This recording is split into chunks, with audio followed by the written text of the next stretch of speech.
सना साहिबा, audio leaks जो हमारे सामने आती रही, फिर उसके बाद अब ये मुबैना तौर पर डायरी सामने आ गई है, तो इससे वो जो एक नैरेटिव बनाने की कोशिश की जाती रही, और आपको याद होगा कि जब खान साहब के अलविदाई खिताब चल रहे थे उस वक्त भी उन्होंने ये बातें की थी कि अब मलाइन करने की कोशिश की जाएगी बुशरा बीबी को और फराह गोगी को, वो तो बेचारी घरेलू खवातीन है। तो अब आपको लगता है कि इस डायरी के बाद तो अब ये बात सामने आ गई ना कि वो एक घरेलू खातून नहीं थी, या वो सियासत से दूर खातून नहीं थी, उनका सियासत में अमल दखल था, बल्कि समझ लीजिए कि खान साहब के दौर में तो पूरी सियासत वही कर रही थी।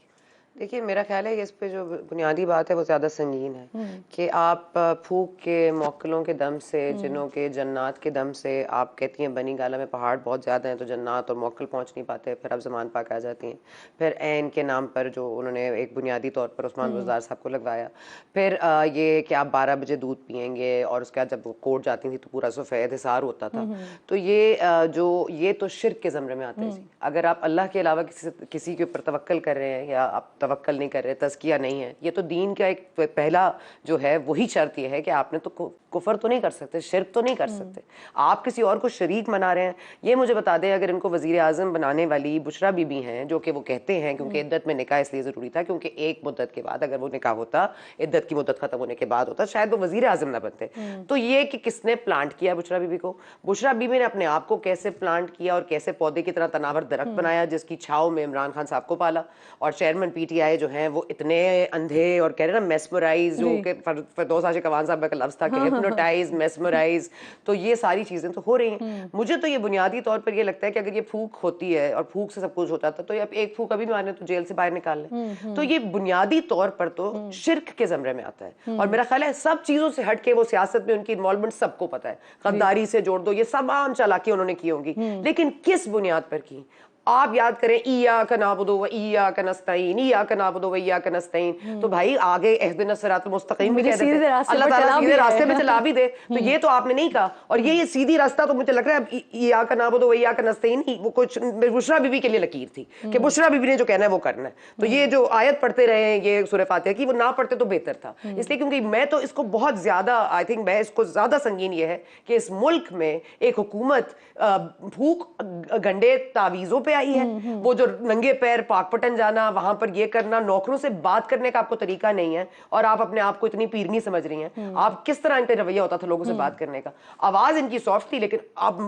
मकरू देखे कितनी थी, कैसे लोगों को फिरौन की तरह रखती थी। तो मेरा ख्याल है ये बहुत ही, और मेरा तो है इनको भी साथ जेल में डालें। और ये डायरी में तो बहुत सारे इंकशाफात हैं, और ये डायरी अगर इनकी नहीं है, अचानक से डायरी भी इनकी नहीं है, कल ये कहेंगे इमरान खान भी मेरे नहीं है, फिर कहेंगे माने का साहब तो तलाक ही नहीं ली थी। तो ये जो तमाम हरकत इन्होंने की है, और जो दीनी पर्सपेक्टिव बनाया गया है, ये दीनी पर्सपेक्टिव बड़ा गलत है। हाँ, ये एग्जैक्टली एक तो सर ये वाला हमारे मुल्क में एलिमेंट है ना कि एक दीन कार्ड, मजहबी कार्ड जो हो गया वो, या इसके अलावा अमेरिका मुखालिफ कार्ड, या एक एस्टैब्लिशमेंट मुखालिफ कार्ड, ये आप शिर्क कर रहे हैं। आप कह रहे हैं कि ये मौक्कल मुझे देते हैं, ये जन्नात मुझे दे सकते हैं, इनकी भूख मुझे वजीर आजम बनाती है, मुझे मकबूलियत अवाम नहीं बनाती, मुझे मकबूल तरीन लीडर मुझे एस्टैब्लिशमेंट बनाती है, बुशरा भी बनाती है। तो फिर आप एस्टैब्लिशमेंट के तरले मिलते क्यों कर रहे थे? फिर आप अवाम के पास क्यों जाने के लिए इतने ख्वाह हैं कि फिर आपको एक फूक की जरूरत है, तो वो तो घर में आपको मिल जाएगी, आप एक फूक पर वाले। अच्छा, इस तरह की इत्तलात भी आई कि जिस वक्त ये सारी चीजें हो रही थी और 9 मई जो इमरान खान साहब बाहर आए थे, तो उसमें भी बुशरा बीबी जो है वो फखरिया कहती रही कि देखें हम मेरी फूक की वजह से ही जेल से बाहर आए। तो फिर अभी एक हफ्ते से ज्यादा हो गया, हाँ, एक हफ्ते से ज्यादा हो गया है। ये अफसोसनाक है कि ये बातें यहाँ पर डिस्कस हो रही हैं, लेकिन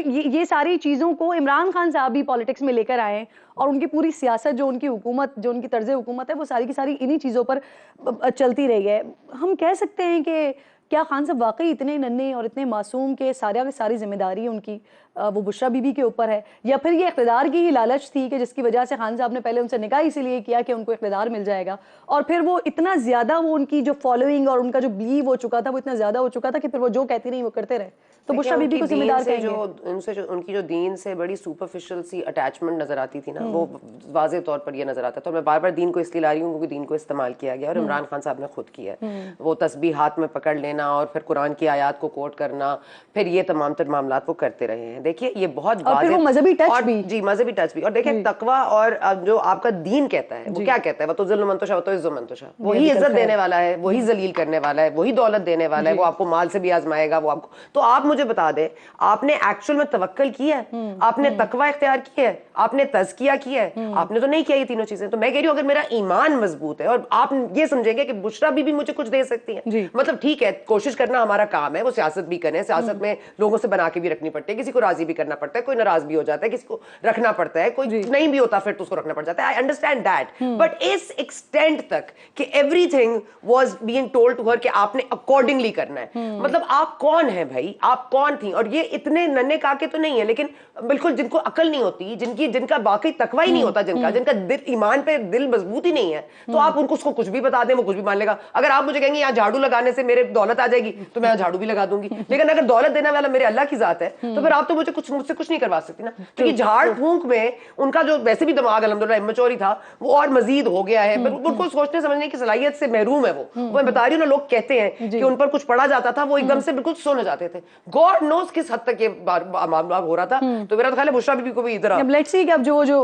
उस्मा साहिबा बात कर रही हैं कि इसकी तहकीक करा लेते हैं, फोरेंसिक करवा लेते हैं, तो पता चल जाएगा कि डायरी उनकी है या नहीं है, जिसको अभी तक तो पीटीआई मैं सोशल मीडिया पर देख रही थी अब कि वो ऑलमोस्ट डिसोन ही कर रही है कि जब पुलिस की तरफ से छापा मारा गया तो डायरी नुमा तो कोई चीज़ ही नहीं थी। इनफैक्ट सोशल मीडिया पर एक और चीज़ भी चल रही है कि वो जो इमरान खान साहब वज़ीर आज़म हाउस से डायरी उठा के लेके गए थे, कहीं वो यही डायरी तो नहीं थी। एनी सना साहिबा ऐसा भी था, मैं बहुत सारे लोगों से ये बात सुन रही हूँ कि बहुत सारे जो इस्लामाबाद में ऐसे नाम गर्दिश कर रहे हैं वो खुद ब खुद ही गर्दिश कर रहे हैं। वो इसलिए गर्दिश कर रहे हैं क्योंकि सबको लग रहा है कि शायद जो इंटरम सेटअप है ये 3-6 महीने चलने वाला नहीं है, ये थोड़ा लेंदी चलेगा तो अच्छा है, वज़ारत उज़्मा एंजॉय करें। लेकिन अब ये सिलसिला ये कि 16 मंथ की फ्रेंडली किस्म की ऑपोजिशन और हुकूमत चली, सारे मामलात एक साथ ही हो रहे थे, लेकिन ये 3 हफ्ते से जो निगरान सेटअप का मामला आया, दुबई में भी मुलाकातें हो गई, इस्लामाबाद में भी मुलाकातें हो गई, कभी 5 नाम फाइनल हो गए, कभी 10 नाम शॉर्टलिस्ट हो गए, लेकिन आज दिन तक हम बैठे हुए हैं और हमें मालूम नहीं है कि निगरान वज़ीर आज़म कौन है। तो क्या यहाँ पे कहीं पर भी ये तासुर है कि ये निगरान वज़ीर आज़म का जो मामला है वो सियासतदानों के हाथ से निकल चुका है? सियासतदानों के हाथ में था कभी, पहले तो सियासतदानों के हाथ में कभी दें तो फिर लें, मतलब कभी हाथ में दिया होगा तो आप ले सकते हैं वापस। तो मैं उनको कोट करती हूँ बार बार, ये हमारी जो सायरा बानो साहिबा हैं जीडीए की, वो इतनी खूबसूरत उन्होंने बात की उस दिन के गुरु ने अंगूठा मांगा तो आपने अंगूठा काट के दे दिया, तो आपके पास रह क्या गया? तो कहने का मकसद ये है कि ये फैसला सिर्फ हमें ही नहीं पता, बाकी तो सबको पता है कि कौन आ रहा है। और देखिए ना, ये सिर्फ नाम नहीं आ रहे, वो खुद लोग वापस आ रहे हैं, कहीं कहीं से फ्लाई इन हो रहा है, कोई कहीं से फ्लाई इन हो रहा है, ताकि ये एक तासुर दिया जाए कि everything is active and everyone is under observation। हर किसी का भी नाम आ सकता है, लेकिन मुझे लगता है ये संजरानी साहब का नाम जो था, वो जो कल फ्लोट हुआ, I think that was quite surprising. उनका नाम बहुत ही I think like a trump card use भी हुआ है और बिल्कुल ही वाइल्ड कार्ड था। लेकिन अगर तो राहिल शरीफ साहब का नाम जेरे गौर आ गया तो मेरा तो नहीं ख्याल कि, मैं तो यही उम्मीद करूंगी कि ये जो मौजूदा हुकूमत जो चली गई है और अभी जिसके वजीर आजम बैठे हैं वो इसको ना एक्सेप्ट करें, क्योंकि कोई साबिक जनरल नहीं होना चाहिए, क्योंकि इस मुल्क में 9-0 का एक हिस्सा हमारे लिए बड़ा डिफिकल्ट रहा है। वो 9-0 एक कराची में था, एक 90 डेज में इलेक्शन था, जिसके लिए 90 डेज के लिए कोई आते हैं तो वो सालों बैठे रहते हैं। इसलिए मेरा तो ख्याल है कि 9-0 का हिस्सा हटा दें, 89 पे आ जाए, 89 दिनों के बाद इलेक्शन करा दें, लेकिन मुझे लगता है कि 389 हो सकते हैं। ओके। अच्छा उस्मा साहिबा, ये जो बात करेंगे सना साहिबा, इसहाक डार साहब के हवाले से तो बात हो रही थी, लेकिन जनरल राहील शरीफ साहब के हवाले से जो अभी नाम फ्लोट हो रहा है, अगर ये होता है तो ये एक्सेप्टेबल होगा पाकिस्तान मुस्लिम लीग नून के लिए? मेरा नहीं ख्याल। देखिए बहुत सारे नाम हैं जो बस फ्लोट हो रहे हैं, वो जैसे सना ने खुद भी बताया, बस फ्लोट होते ही चले जा रहे हैं, वो पता नहीं कहाँ से फ्लोट हो रहे हैं। पता नहीं क्यों मुझे लगता है कि ये जितने भी नाम आ रहे हैं, इन नामों में से शायद वजीर आजम कोई भी ना हो, और कोई ऐसा नाम जो है निगरान वजीर आजम बनेगा जो सबके लिए एक अच्छा सरप्राइजिंग इफेक्ट होगा। और मैं नहीं समझती और निगरान वजीर खजाना इसहाक डार भी ना हो।